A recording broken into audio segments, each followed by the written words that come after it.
Welcome back. It's time to write our own binary search tree.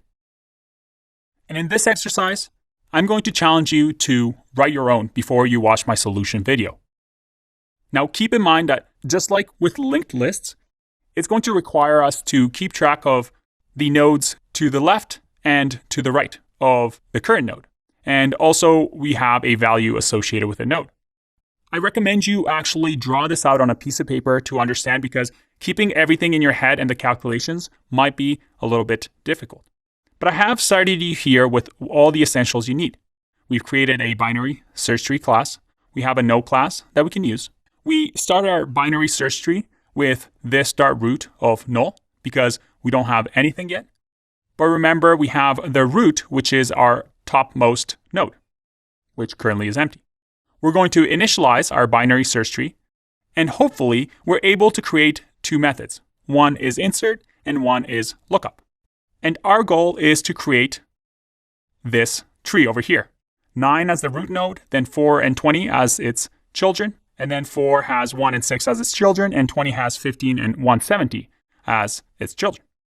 So ideally, if we implement insert correctly, we can say tree.insert 9, then insert 4, then insert 6, then insert, let's say, 20. We'll insert 170. Last two, we'll insert 15, and we see we have 1 left here, so let's do insert 1. And ideally, after running these commands, you're able to create this tree data structure. Now, at the bottom here, I created a small little function for you. And for now, I want you to just ignore it, because we're using something called recursion here, which we haven't gotten to yet. But I only created this function for you to be able to test out your code to make sure that it actually works. All you need to do in order for you to verify that this is working is to say json.stringify, which is a JavaScript specific way to create a JSON string. And we're going to say traverse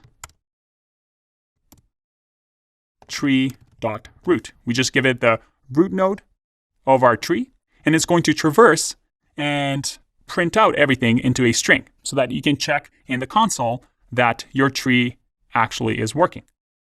And in the solution video, I'm going to demonstrate how this works, but I've added this as a little helper for you in case you want to double check your work to make sure that it's correct. And by the way, the lookup method should simply return the node that we're looking for. And if it doesn't find the node, then we can return null or false, whichever you want.